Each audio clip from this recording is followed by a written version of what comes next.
Hi, everyone. Welcome to The Step, a virtual conversation about traditional percussive dance. My name is Kate Spanos. This program is part of Educarte's 2021 virtual performance series, supported in part by the Maryland State Arts Council. Educarte is a cultural arts education nonprofit that builds communities by connecting artists and audiences. We create engaging performances and educational programming that highlight the value of cultural expression. To learn more about our organization and upcoming performances, please visit www.educarteinc.org. So today I'm very excited to invite my friends, Nic Gareiss and Becky Hill, to join me for this conversation about traditional percussive dance. First, I'll introduce each of them. Nic Gareiss is a dancer, musician, and dance researcher. One of Dance Magazine's 25 to watch, Nic is swiftly becoming recognized as a leading figure in traditional dance. And I would say already recognized for a long time. Informed by 25 years of ethnographic study and performance of many world dance practices, Garris's work draws from many percussive dance traditions to weave together a technique facilitating his love of improvisation, traditional clog, and step dance footwork vocabulary, as well as musical collaboration. He has worked and performed with luminaries in traditional music and dance all over the world. And Becky Hill is a percussive dancer, square dance caller, choreographer, and educator. She grew up in Michigan, spent extensive time in West Virginia, and now resides in Maryland, where she is working on her MFA in dance at the University of Maryland. Becky has worked with Footwork's Percussive Dance Ensemble, Goodfoot Dance Company, and Rhythm and Shoes, and performs regularly with the T-Mart Grounders. As an avid organizer and educator, Becky's work is deeply rooted in the connections between music and community. She believes there is always more to learn and is dedicated to creating innovative choreography rooted in Appalachian music and dance. Hi, Mom. And just to quickly introduce myself, I'm usually on the background for these discussions. Usually Pablo's on the front end. Tonight, he's on the back end doing the technical production. So to introduce myself, in this context, I'm an Irish step dancer with experience in a variety of other percussive dance styles, as well as Brazilian dance and movement traditions. My embodied research and teaching focuses on how dance creates joy and community, embodies resistance, promotes social change, and walks the line between tradition and innovation, which is a big topic that we're going to talk about today in the context of percussive dance. And I'm just really interested in general in the ways that dance archives memory and constructs embodied knowledge for communities of people. And this conversation came out of a dance studies reading group that Becky organized last summer in the midst of the pandemic. She got all of us together, percussive dancers and non-percussive dancers together, to have conversations about the field of dance now, and it was a wonderful conversation that I think we didn't always in the past have time to have. Like, we would see each other on stage and we'd quickly share some ideas and share some steps, but we never really got to sit down. And so many of the topics that we're going to discuss today have come out of that group and that discussion. So Arata, hey, friends are here. It's great to see you all. Thank you all for coming. Hi, Sophie. All right, so I'm going to hand it over to Nic, who's going to start us off with a little bit of movement. Thanks so much, Kate, and thanks to Educarte and to Pablo. It's a genuine pleasure to be here with my friends, Becky Hill and Kate Spanos, both of whom I've had the pleasure of dancing with and being in conversation through movement and words for many years. And I just want to invite you all into our spaces. This is my living room here in what's now known as Lansing, Michigan. It's the ancestral home of the Anishinaabe people, the Odawa, the Potawatomi, and the Ojibwa people. And I just want to say that to acknowledge as we learn more about the floors that we dance on, and have that as a beginning process to acknowledge and to also to give land back. So past, present, and future land of Anishinaabe folks. And welcome to my living room. Imagine we were together at this in this moment. If we were at a party, maybe, for example, we might be hanging onto glasses and chatting, and perhaps someone might strike up a tune on an instrument or start singing a song, and someone might be inspired to dance. but might literally have to move people out of the way to do so and claim the space a little bit if a body was going to move. So there's a really great tradition of this in Ireland called the lead around, which is a welcoming of people, but also a clearing of space so that a dancer can share, connecting bodies, connecting communities together. So it also is quite interesting that there's this cultural idea of the good luck or good fortune that comes from moving around to the right. In Irish dance especially, this idea has a word in the Irish language called deishel, the good luck that comes from moving sunwise or clockwise around. So I just want to offer a little bit of that good luck, and I'll begin us here, and then maybe my colleagues will share a little bit of lead around of their own. You can get a sense for the sounds and shapes that we make in our spaces, and maybe that can be a launching off point together as we discuss and move. So here's a little bit of a lead around to start us off.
Yes.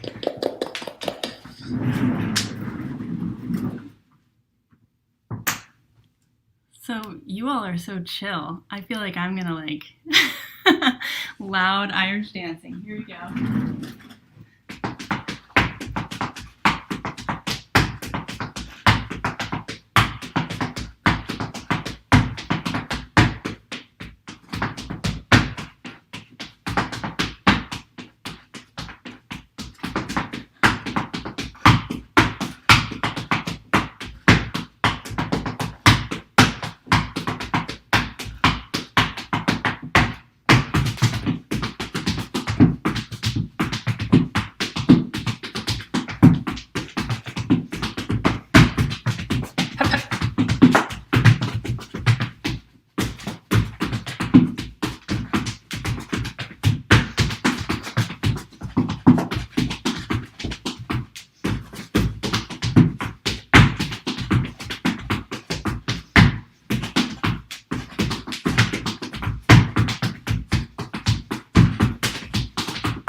Bravo. A little bit of a lead around. Thank you, everyone. All right. And maybe it's really special to have this kind of conversation because we can think about the other dancers who are part of the legacies that we are all connected to. And I'll bring in the name of a dancer that I know we've all interacted with, who was one of the people to share with me this idea of the lead around. He's a dancer who comes from Spittal in County Galway in the Connemara Gaeltacht. His name is Joseph Onyachtan, and he introduced not only the idea of a lead around to me, but also the idea of dancing the tune. And so you got to hear a little bit of the tunes we make. But of course, historically, for many, many, many of the dance practices that we are involved with, certainly not all of them, but for many of them, many of the clog, step, flat foot traditions that we come from have a symbiotic connection with music, with dance music. And oftentimes it is movement comes as a response to music. As I mentioned, someone might sing, perhaps in Scotland, a piece of Push to Bio, a tune for the mouth, and someone might get up and move. Or if you're in the Appalachian region of what's now called the United States, someone might start to play frail the banjo, and someone might get up and respond with clog and flat foot and buck dance steps. And this dancer that I'm speaking about, Joseph Onyachtan, who's a Sean-Nós dancer, said that you should be able to hear the tune when someone is dancing, even if there's no music. And certainly in this era of the pandemic, when we are often dancing in our own spaces, I'm really trying to hear this, the melodies of my own feet anew. And I'm always surprised by how many times the fiddle melodies or the accordion or banjo melodies creep in. So this is an idea. It's certainly not my idea, but it's an idea that I like to talk about and I like to share with other movers. I like to teach about it. I like to engage with it as a process of guided improvisation or step creation, depending on how much you like to improvise or choreograph your work as percussive dancers. And so, I just want to offer this idea of dance the tune as maybe a place for us to begin and maybe also depart from in thinking about how we can have this connection with movement and music in a kind of dialogue. Yeah, Nic, I think that differentiation between improvisation and dancing choreographed steps is a really important one to make. I know there are a few people watching today that are from my Brazilian dance community, Brazilian music, and they may not know the differences between the styles that we're doing right now. And so the style that I come from, Irish step dance, is very much based on choreographed steps. So for me to improvise is still terrifying. and the idea of dancing the tune is very much based on steps that were handed to me and, said, this goes with this tune, do it with this tune, and try to fit it into the musical grid. Whereas we were never told to improvise. Sean-Nós dancing, like you just mentioned, is improvisational completely, and is a completely different skill set. In Irish dancing, it's a different style completely. And then you two come from different styles as well. And, I'll let you talk about your own styles because I know there's flat footing and clogging, but I think there's more too. So maybe, Becky, can you talk a little bit about your background?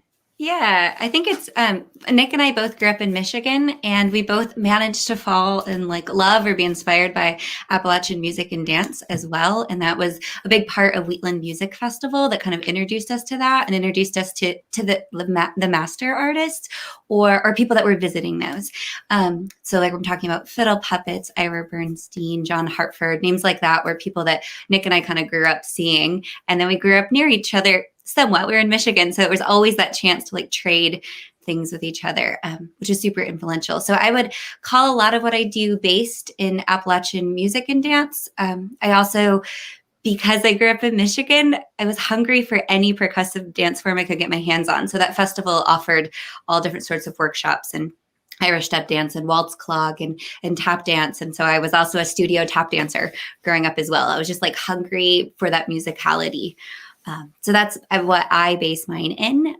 But Nic, as you bring up the dance the tune, I think of Thomas Maupin, and he always says he's a I believe he's 79 now. He's an NEA Heritage Fellowship winner, a buck dancer from Murfreesboro, Tennessee. He's still dancing, and he always tells me and everyone else to dance the tune. He's like, let your feet do the talking. And I think that he is a buck dancer in that region, and that's something that is so connected to Sean-Nós as well. So that improvisation, I feel like, was seeded to me when I was little because I had all that exposure, and I was curious about how they went together. But there's also moments of choreography that fall into that too, from those influences.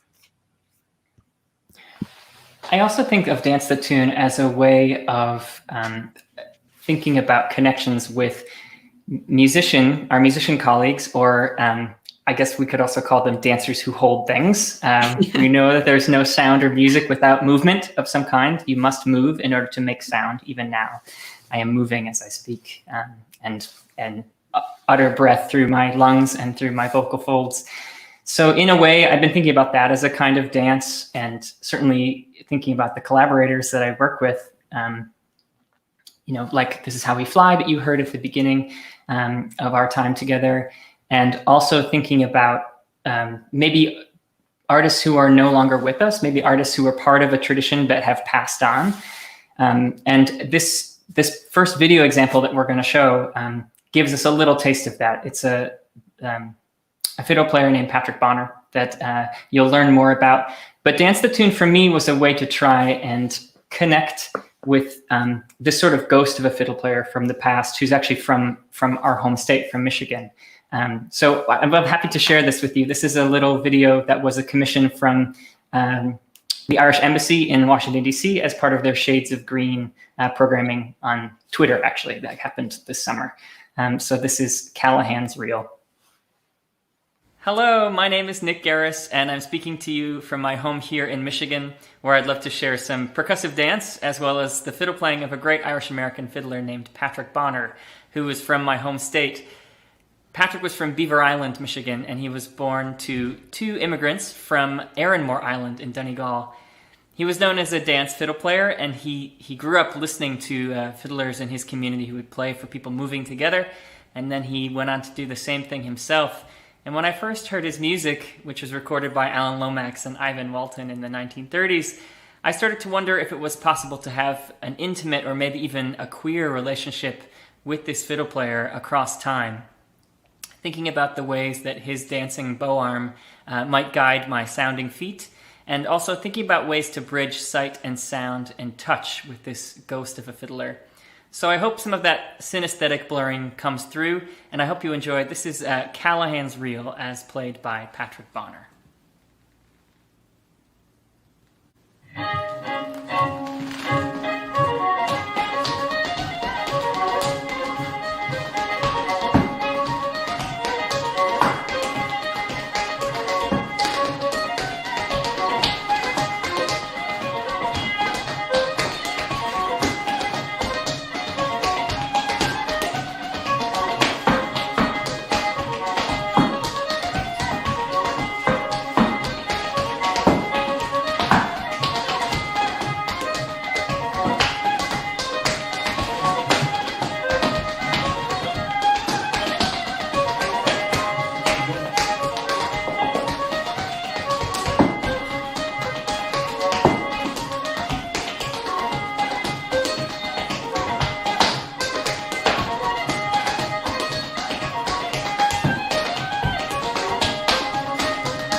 Awesome. Thanks for sharing that, Nic.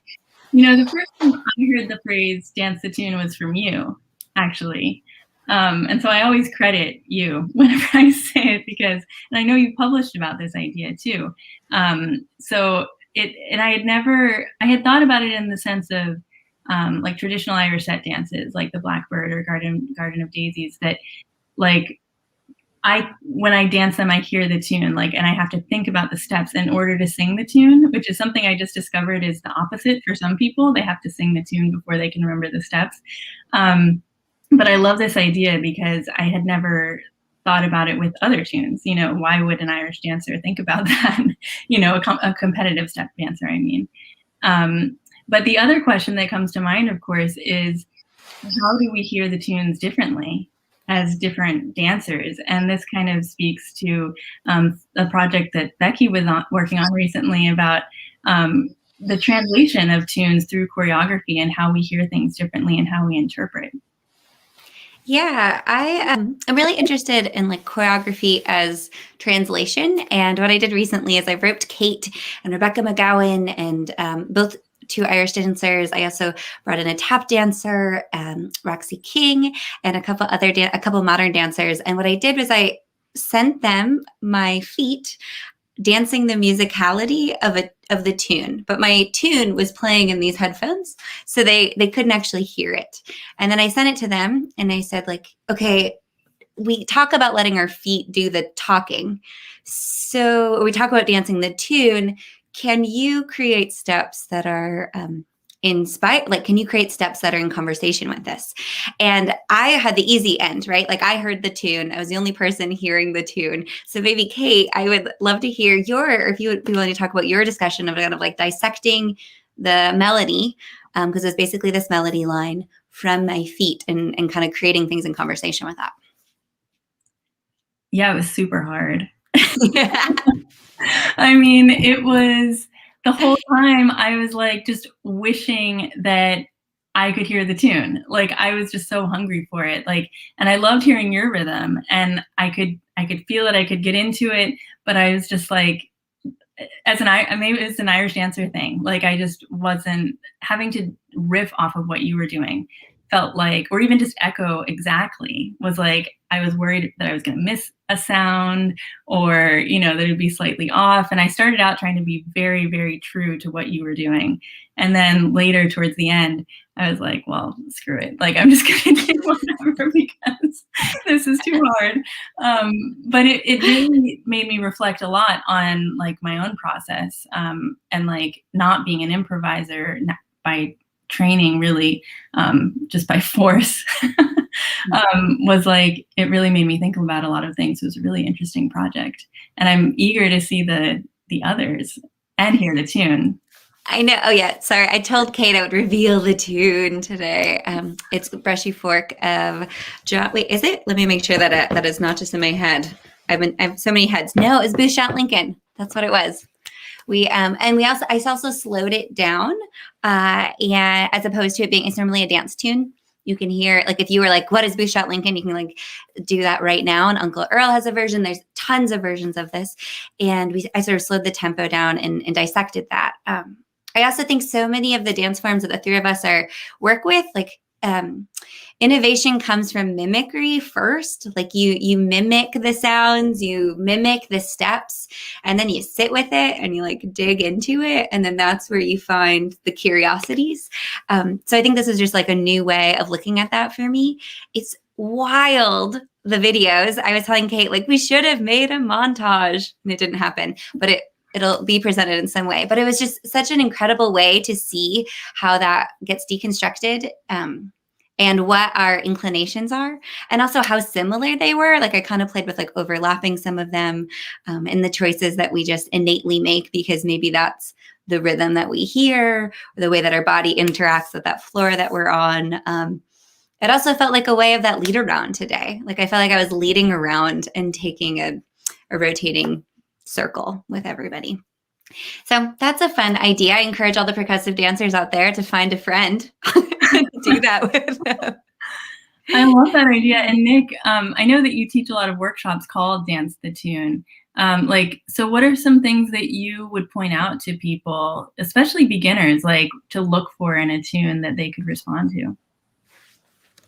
I think the idea of not only dancing the melody as it's articulated, but also dancing to the playing of whoever is performing that melody is really crucial, because I think for me that's a way of actually coming into relationship, into intimate connection with other sound makers, other musicians or dancers, in a way that I think can embody a really nice kind of listening, a vulnerable listening. That's the kind of art that I really love. I love creative work that's based on response and about rapport. And I think the person that also really emphasize the affectual connection of dance to tune. For me, the way that it can increase vulnerability and connection between dancers and musicians was Sandy Silva, who talked about this idea in her work with her musical projects, like with Kevin Burke's Open House and her collaborations with Laura Risk. I interviewed Sandy a few years ago, and she said when she could articulate the melody, for the musician, it was like, oh, they said, you're really listening to me, you're really hearing me. And that almost was like an invitation for them to listen to her back in a way. Mm-hmm. So meeting in the world of sound does this really amazing thing to pleasure each other and to share that with each other. It also maybe invites a cross-disciplinary collaboration with musicians, allowing themselves to recognize that if a dancer can make sound, can make music, then maybe a musician can also make movement. Maybe a musician too has a body. And I think that that's a really important thing in terms of the way that dance and music can sometimes be cast as oppositional, or as catering to only one sense, dance to the visual and music to the oral or the auditory. And actually, we know that both of those senses, and it's not just hearing and sight, but touch is also implicated in the surfaces that we interact with, the floor or with our instruments. So I think that there's something interesting about that. When I work with musicians, a lot of times they remark that they notice that they also are moving. They are movers as well. And this becomes part of this kind of performance of, not only creating sound together, but creating movement together. Yeah, I love this reminder that the music is a person. It's coming from a person. I think that, again, with my background in Irish step dance, we danced to music that was played with a metronome, and the musicians at the Feshana were not really too keen on playing because they would have to stick to the metronome, and we hardly noticed them, honestly. I always bowed to the musician, but I didn't really engage with them. And it wasn't until I started studying Spanos that I was like, oh, I'm supposed to look at the musician. Oh, we're actually having a conversation and a dialogue, which again is just a different way of thinking about the music and the spontaneity, of what can come out of that conversation. And yeah, go ahead. I think that we inherit that a little bit too. Sorry, Becky, go ahead. No, go for it. Just briefly to say, and then I invite you. I think we inherit that, especially based upon the way that commercial dance and music productions have positioned dance and music separately. And by separately, I usually mean hierarchically, which usually results in a difference in wage, actually, a lot of times. For example, in a ballet, where are the musicians? They're buried in a pit in black. In an commercial Irish dancing show, where are the musicians? In a concert of a touring Irish band, where are the dancers? In front, maybe the musicians in behind. So there's this kind of dual commodification of dancers as kind of accoutrement, so not integral to the soundscape of what's being performed, or musicians as only heard and not seen. And I think I have to say that a lot of times that results in some inequity in our relations. And that can also create animosity in a way that I feel like I'm trying to work up against and undo brick by brick, performance by performance, note by note, as we think about how to imagine fairer and more egalitarian connections between, disciplines, and also kind of queering this disciplinary boundary between our senses in this way.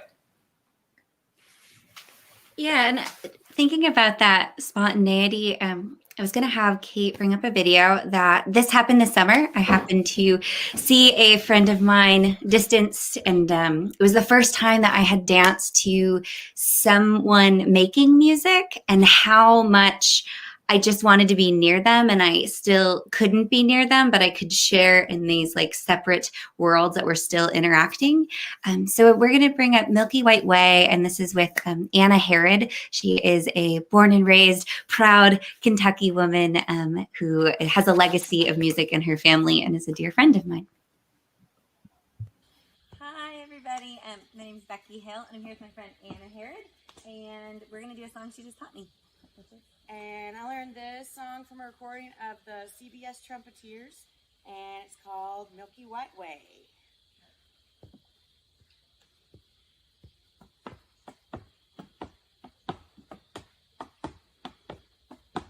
Yes, I'm going to walk, oh, that milky white way. Oh, Lord, some of these days. I'm gonna be God the Father and God the Son. Yes, I'm going to meet God the Father, God the Son. Well, I'm gonna walk home and take my stand. Gonna join that heavenly band. That's when we walk, oh, that milky white way. Oh, Lord, some of these days. I'm gonna tell my mother howdy when I get home. Yes, I'm gonna tell my mother howdy when I get home. Well, I'm gonna tell my mother, hey, try to shake all the hands that day. That's one of you are, oh, that milky white way. Oh, Lord, some of these days.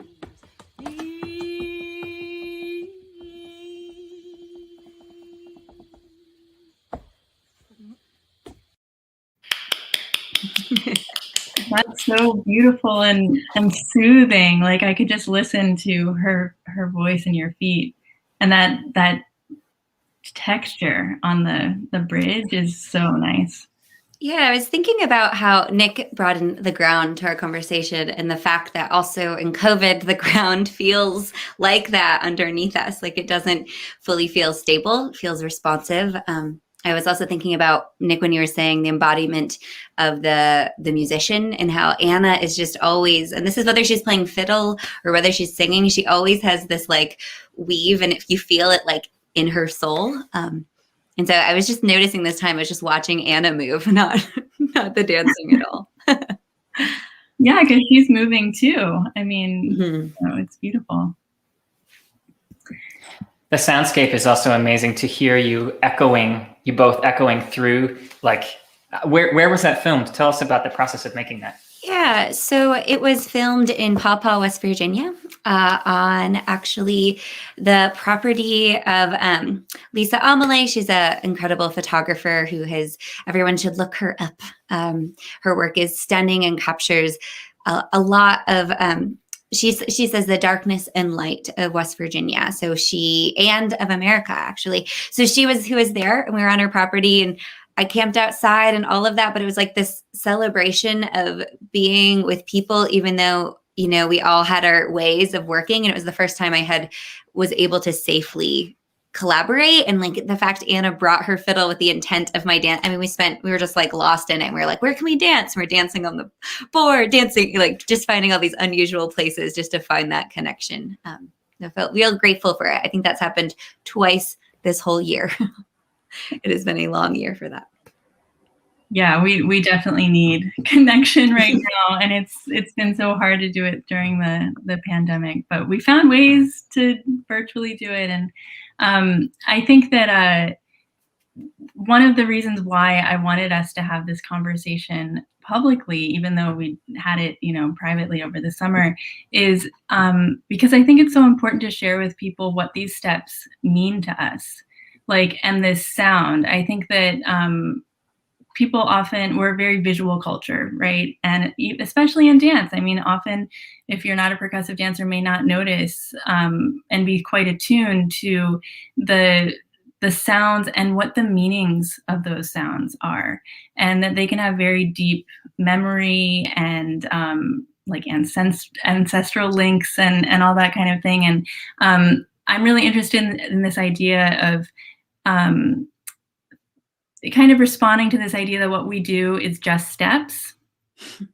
And that's cute, like that Irish dancer dancing on St. Patrick's Day doing some treble reels, that's nice, and often it does kind of feel that way. But when I think about the steps that I grew up doing, some of the earliest ones, like they just have so much meaning for me, and they're so calming. Kind of like the video that you just showed us, Becky, was like so soothing. I could feel like the rhythm was just kind of like a river, like kind of slowly moving us along. Like there's something very comforting about it. And when I get anxious, I like need to dance, and kind of get back rooted and grounded in myself again. And I'd like to share actually a video too of some of my very oldest steps. These are some hornpipes that I recorded in a collaboration with Patty League, who I'm working on a project with about Brazilian and Irish music, and more of that will be coming out very soon. Oh, my dad is posting probably a Bob Dylan lyric, I'm gonna guess. Thanks, Dad. But I'm working on this Brazil-Irish collaboration, and we've been playing with kind of the similarities between Brazilian and Irish, but the video that I want to show today is purely Irish. Patty is a also Irish and Greek kid, and grew up playing Irish music, and he recorded some hornpipes called the Pernambuco and the Paraíba, which are 2 states in Brazil that we both spent some time in. And the hornpipes, the first 2 are Peggy O'Neill hornpipes. They're the steps of my dance teacher's mother, who was Peggy O'Neill. My dance teacher is Laureen O'Neill James. And I just learned them as hornpipes. And it wasn't until much later that I found out that everyone else in this area calls them the Peggy O'Neill steps. For me, they were just, those first 2 hornpipes I ever learned. And the 3rd step is From the Garden of Daisies, which is a very popular traditional set dance.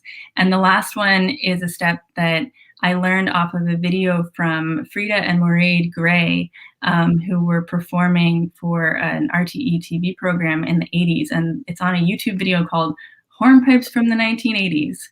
With no information about who they are or what it is. And Rebecca McGowan did some research and found these ladies and found out, and we both loved the very first fast hornpipe that they do in this set.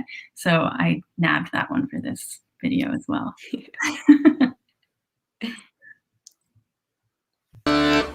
One, two, 1, 2.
Bravo. Oh, such clean sound. I love that. Yeah, so beautiful, and such incredible articulation, such nice rapport, totally beautiful. I think this maybe is an interesting thing to talk about in terms of those teachers that you mentioned, Kate. A lot of times I've been thinking about the gendered implications of who takes on the role of instructor, and how is that labor assigned to different genders. And a lot of times that is taken on by femme presenting people. I also think that there's some kind of unspoken thing about, mask presenting people who are allowed to be virtuosic. And I think we've really done a nice thing about blurring that boundary and creating this virtuosic performance that you got from these like incredibly generous and virtuosic teachers who were women. And that seems like a really important thing to have in our space together, just to talk about that a little bit.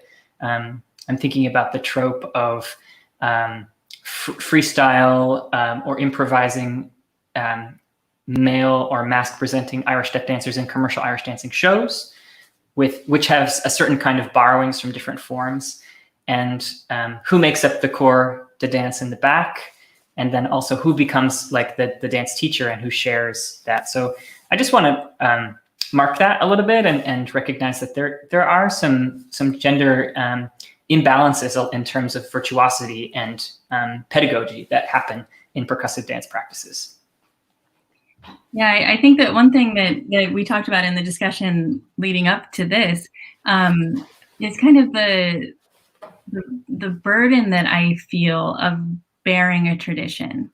And it's something that I've felt since I was very young. My teacher, Lauren O'Neill James, told me maybe when I was 15 or 16 that I should always practice all the steps that I know, or else I will forget them. And I should not forget them, right? And that turned into very long practice sessions. Obviously, I was like dancing for like 2 hours, and then it was like 3 hours, and I was like, I can't do this anymore, especially as I get older, like I have more steps, and also I can't do that. Like it's just too much. But I started to articulate it as actually feeling like a burden to bear these traditions and have to remember all of this content. And so I started building an archive, which we can talk a little bit more later, but it freed me so much to be able to feel like, okay, these videos and these steps notated, however I've recorded them, are in an archive now that's organized and tagged, and I can easily pull things up.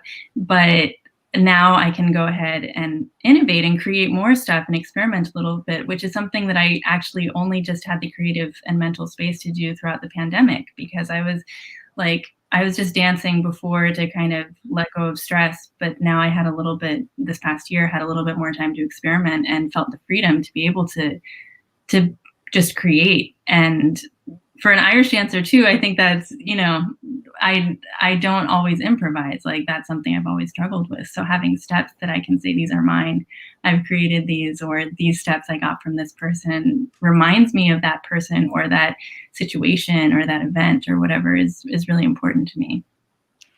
Yeah, and I think these steps come with like this language that it's like when I think about when there's music festivals and when there's like dance, like contests, and you're watching people show their steps and you go, ooh, I just saw Eileen Carson in that one. Oh, there's Thomas Mupp. Oh, there's Nic Gareiss. Oh, I see little Maddie Allwell over there. Like you start like naming, especially what I would say with like Appalachian percussive dance, is because it is so much of this idea of being like caught, not taught. So there's these steps that have somehow got standardized. I'm thinking about Robert Dotson's Tennessee walking step. I'm thinking about Thomas Maupin's step. I'm thinking about the pitter patter. But then the idea that like the way that you advance in those forms is by trading, is by improvisation, is by like having one, just even if there's like one little board up, they're actually called the step-a-tunes, or what the name sometimes is. And like that is how you catch things. So I think that's why there isn't many levels of like, here's advanced flat footing, because it's like, if you got the bases, you just got to get out there and dance in the corner of the square dance, right? Imagine a hall of like lots of squares, and there's always like a little corner, and that's like the flat foot corner. That's like the lesson. That's where the real workshop is going on. Is in that little corner nearest the band, where you can like holler at the band and you're like dancing around each other. And I mean, just thinking of how many times that has been the most fruitful place for me, and those steps are in there, but the essence of encouraging me to experiment with that comes from those social settings, I would say, in my forms. I just saw that Annie wrote that it seems to be less so in tap, this kind of differentiation between virtuosity maybe for men and yes, thank you, Pablo, and teaching falling into these perceived gender roles, which is really interesting. I mean, we think about these different styles, they all have very different histories. I also think that might be the case in this moment. I actually, it may not always have been the case if we think about the legacies of dancers like Buster Brown or Honey Coles, a generation before who passed on a lot of their repertoire, Black men who passed on the repertoire to white women, and white women like Heather Cornell or Brenda Buffalino, who share this material. I think Diane Walker is also a really important presence in the way that she carries Leon Collins's repertoire in this way. So I think there is actually some historic precedent for virtuosic gendered performance, and maybe now this is like this burden of transmission is now being distributed in different ways, I hope. I also think when we see dancers like Ayodele Cassell or Demisha Sumbry Edwards or Michelle Dorrance, we see a virtuosic fire that perhaps maybe we didn't know if there was a place for, or maybe audiences, let me say it this way, maybe dancers didn't feel like there was a place for that in their own practice. And so I think that's shifting, and I think it's shifting in a lot of different forms. This next video that we're going to show is about the sort of gendered implications around events that Becky so beautifully evoked for us, square dance. I've always been interested in the person in the corner, maybe in a little bit of a dimly lit corner, who is both part of the community, but is also a little bit on the margins, and is having a very personal interaction with what's happening sonically and in movement, even as people swing your partner and swing your corner lady and Jensen ladies and only Jensen ladies, and how many people are you allowed to dance with. And I started to think about these calls and the ways that they enshrine certain kinds of relations, mostly binary and heterosexual relations, and wondered about how there could be space for people who are diverse along many axes, along gender, ability, race, sexuality, indigeneity, in these cultural forms. And so this next piece became a sort of exercise in trying to recapitulate those calls, to say those calls out loud, and to frame them as a way of trying to create an expansive possibility. And of course, we know that these traditions have always been diverse along these lines, but maybe what we have to do is excavate the stories of folks, or reimagine our traditions anew to make space for them. And so Becky, as you mentioned, you'll see dancers like Eileen Carson-Schatz and Ira Bernstein and Rodney Sutton and Evie Layden in some of these steps that really pull from what's now called the Appalachian region. This is solo square dance.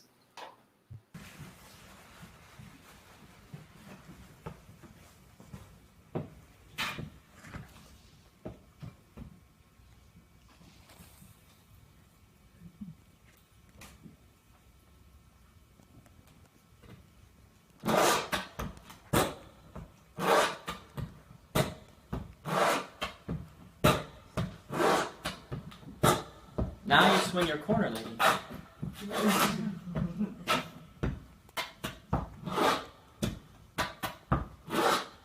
Now you swing your partner. On to the next and couple up forward, halfway around and scuff up the floor.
I'm gonna marry that pretty little girl.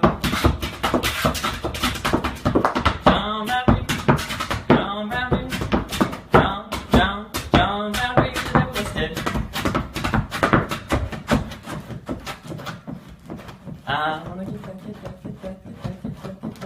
I'm gonna get that. I'm gonna get that pretty little girl. Boy, girl.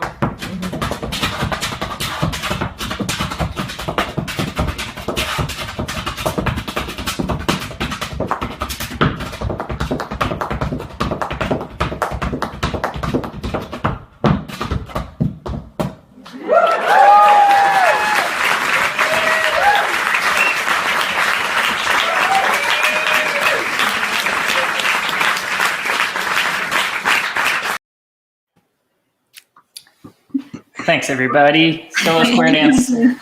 Built-in clapping in there too, but now we can also clap. Thank you. I've seen so many performances of you doing that piece, and I think all videos. I don't think I've seen you do it live, but it's just so delightful to watch and hear. And you know what it makes me think about is yet again like the meanings in these steps, especially those of us that know these traditions and know where they come from, and how especially when you're so deeply rooted in something, you can challenge expectations and norms in ways that, you know, we kind of know what to expect, but then when you switch even just the slightest thing, there's that element of surprise or delight that I think is what's so important about like understanding this language and being able to respond to it, you know. Thank you. I mean, it's like, I think there's something about receiving traditional knowledge or embodied knowledge in the case of dance and music. And I think we receive that with certain presumptions and certain things attached to it, and really trying to have a dialogue and figure out if there's a space for yourself and for trying to make space for other people in those traditions. It feels really important, not only in this moment, but for all time. Of course, in this iteration, this was filmed in 2015 or 2016 at the Irish Arts Center in New York. And the critique I have of this performance now is that it enshrines a binary, right? It's like girl, boy, I'm gonna get that girl. And so now if I were, to do this dance, I would probably add like he, her, them, and just, trying to make space for exploring my own pronouns and thinking about how to be an ally and accomplice to trans and non-binary friends and lovers, and think about spaces for them in these realms as well. It feels really, really crucial. And the sand provides a little bit of way for me to scrape my queer petulance through that. You probably saw I was working with some sand on the board. Making the sounds that you're not supposed to make is something that provides me endless queer joy. I have to say, I was told by a mutual mentor of Kate Spanos and I that her teacher in Catherine Foley's teacher, Peggy McTaggart, said, "We'll have no scrapers in our class." And when I heard that, it just made me want to scrape away, all day, just thinking about sustaining that connection with the floor. And it really opened up this entire world of timbres and sounds, thinking about the fiddle moving across the surface of the strings, moving, laterally across the floor.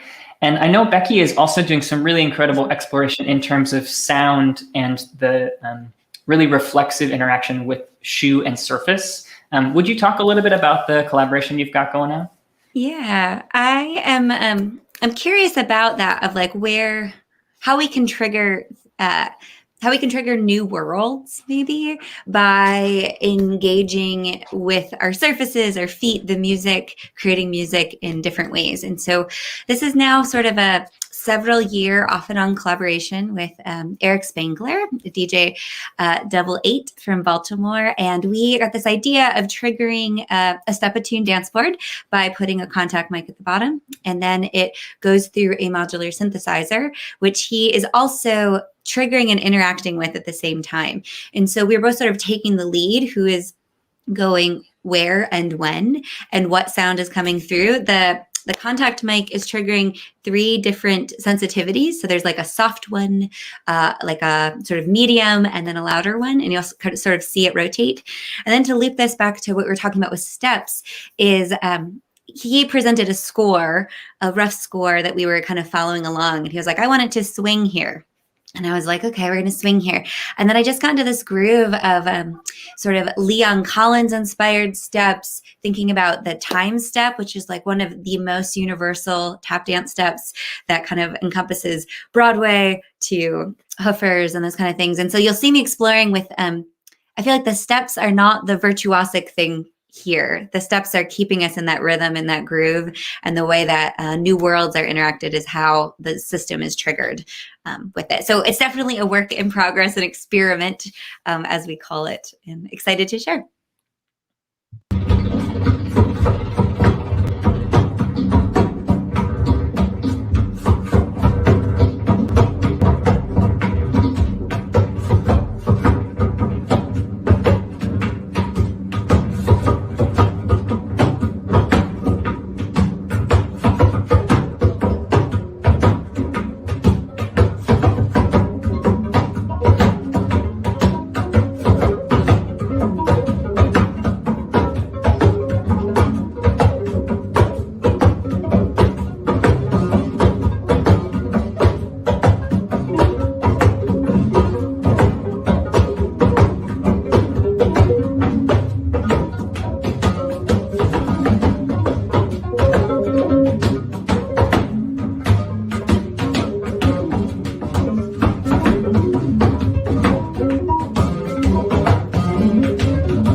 That was great.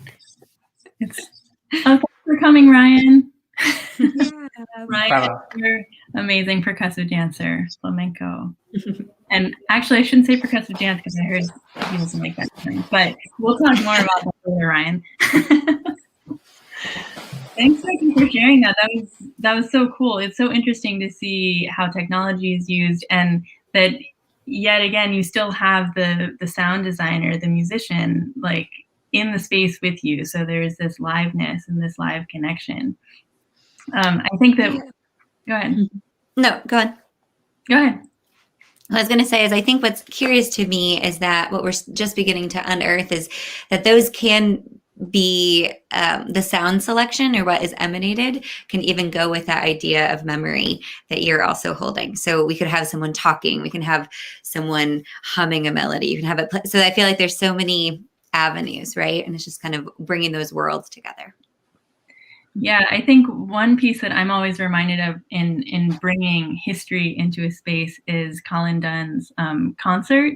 It was called Concert, that he performed in 2018, and he brought Tommy Potts into the space. Tommy Potts, who was famously undanceable, supposedly. And I just remember the ways that he literally had a dialogue with a video of Tommy who was projected on the screen, and it was hilarious. I mean, it was so funny, and it really felt like he was bringing him into the space. And similarly, had kind of a sound technologist as well that was playing with the echo and the reverb and the response and the sounds of the feet.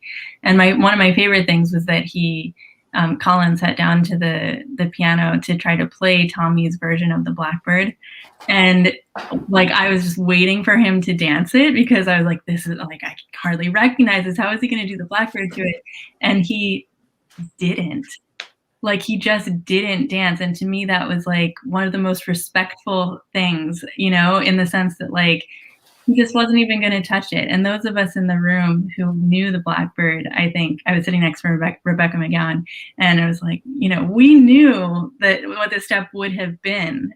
And so there was that sense of memory, and those of us that knew were feeling it. And I thought that was, you know, so powerful. So I think there's so many ways that technology can be used in really responsible ways. I think often in traditional arts, there's kind of maybe some resistance to bringing in technology because it's not authentic or whatever. But I think that there's so many ways to use it to highlight the memory that's embedded in these steps, the meaning, and to kind of pull out the elements that, thanks for coming, Bo, pull out the elements that are meaningful to us and kind of showcase that. I think another responsibility besides tradition bearing is communicating, you know, the value of this style of dance, these styles of dance, to people who are on the outside, you know, because it's multivocal. Many people can understand on many different levels.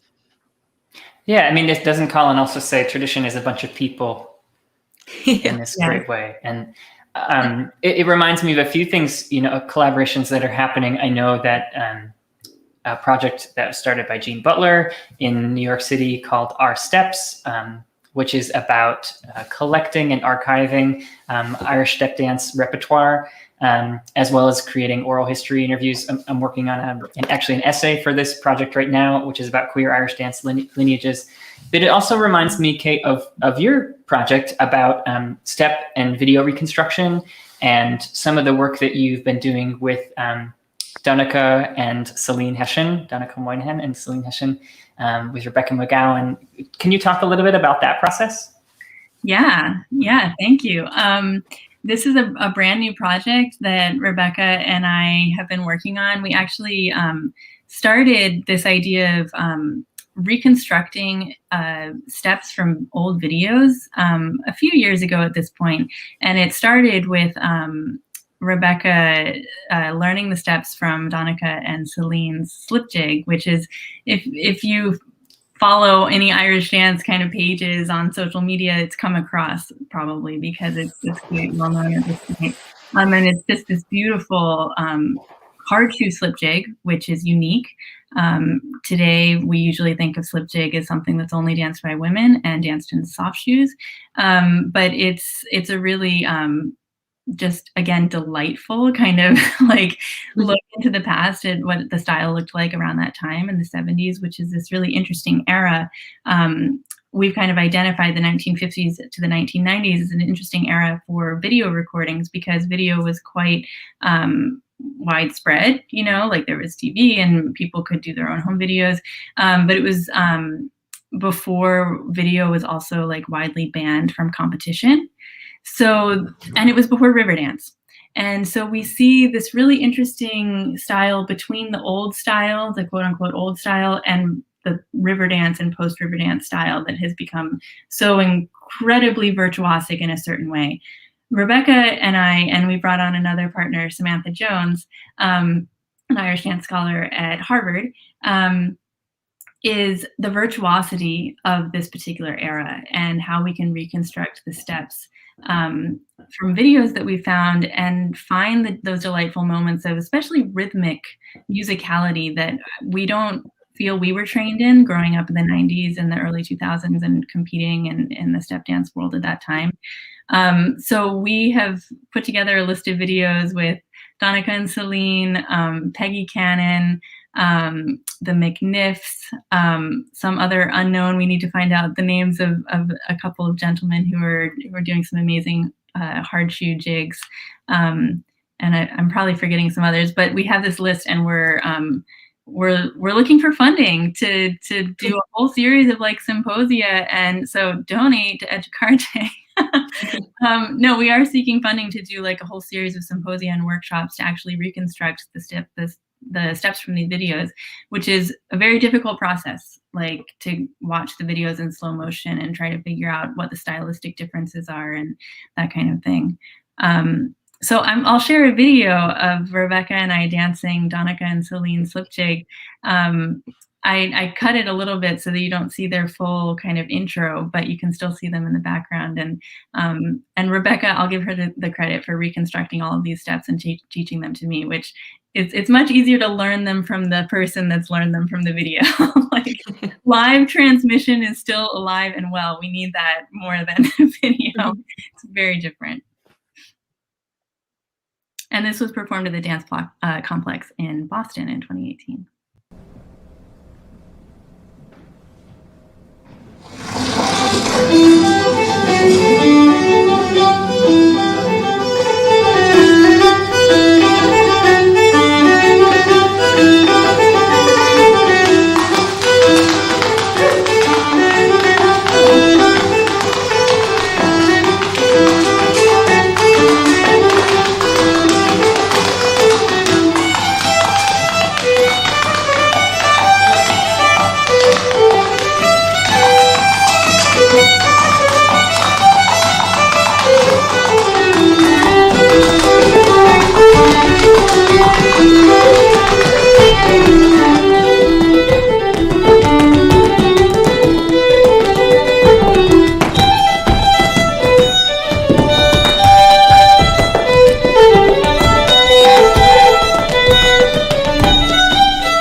Bravo. Like that uproarious applause, every ounce of it is merited. That's incredible work that you transcribed that and were able to re-perform that with the spirit of the dancers from the past.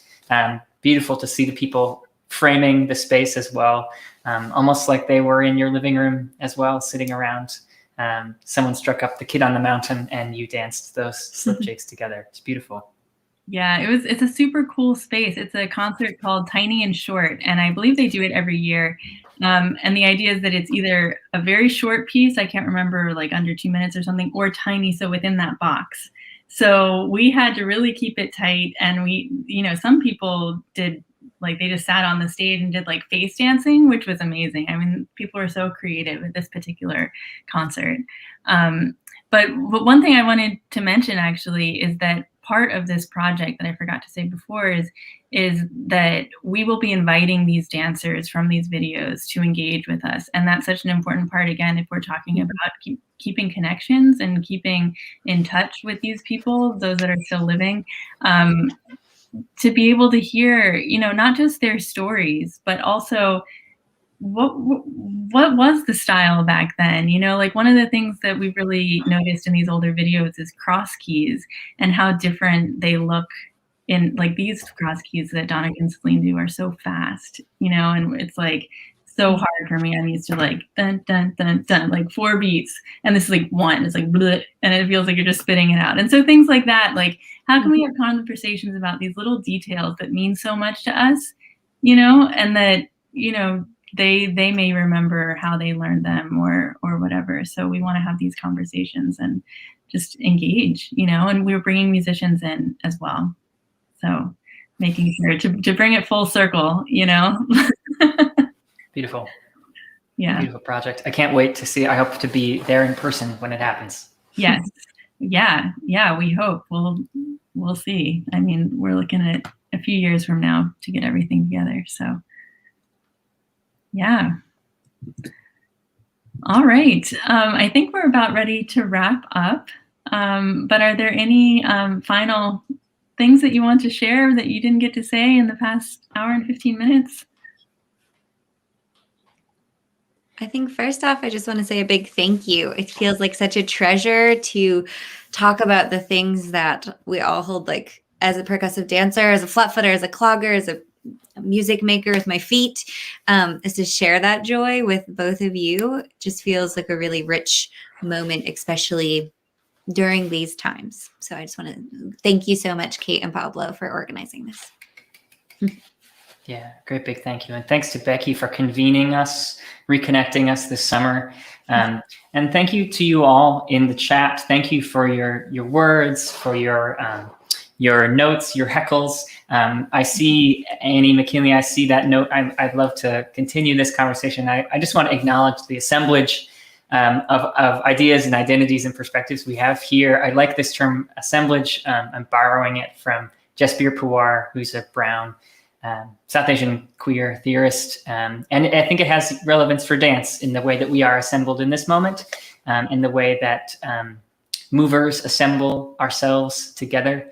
And I think maybe perhaps a great way for us to leave us is, as you would do a lead around at the beginning of a piece, a way that a dancer would cue the end of a piece is also to trace that same circular shape in space as the dancer raps. And this is a cue not only for witnesses around, but also for musicians to know the dancer is wrapping up their statement. They're wrapping up what they're going to share. So maybe we can invite another lead around, a little bit more of that good fortune that comes from the right to wrap up our time. And would you begin us, Kate? Sure. Let me turn off echo cancellation. All the settings.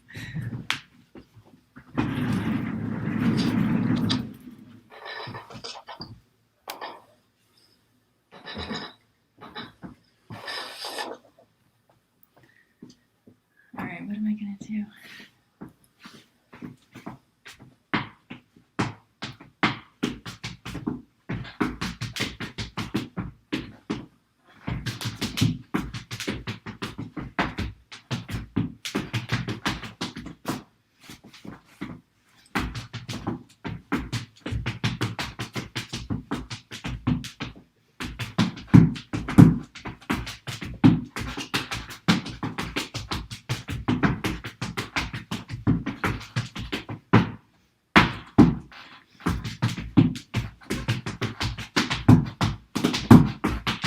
Oh.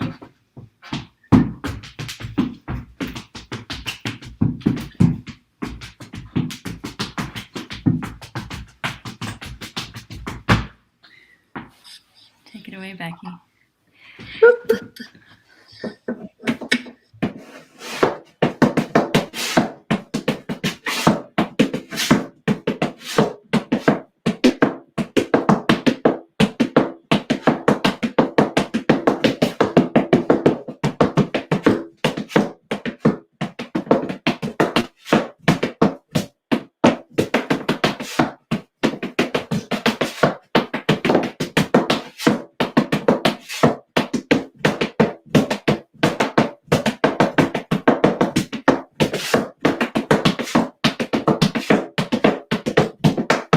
Hey.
Ending with a scrape, of course. I love it. Hi, Stephanie. Thanks so much. Dialogue, words, sounds, gestures. Thanks. Yes, thank you both for coming on the show. And we'll be continuing these conversations. And those of you that have been commenting and that are watching, reach out, and we want to keep having these conversations. We want to, take it to conferences or just, parties, like whatever, wherever we can have these conversations. So please, send your ideas to us and keep engaging. And that's what this is about. But I'm so glad that we were able to put this on the air, because I think these are some really interesting ideas that that we should record and put out there for the world to see. And then we'll write an article about it. So thank you so much. And thank you so much, everybody, for watching. I'm going to take us out, I'll play a little promo for the upcoming virtual series programming for Educarte. We have some more conversations coming up, and we have a free virtual workshop series going through the rest of the spring. So we will catch you all on the next one. Thanks so much, everyone.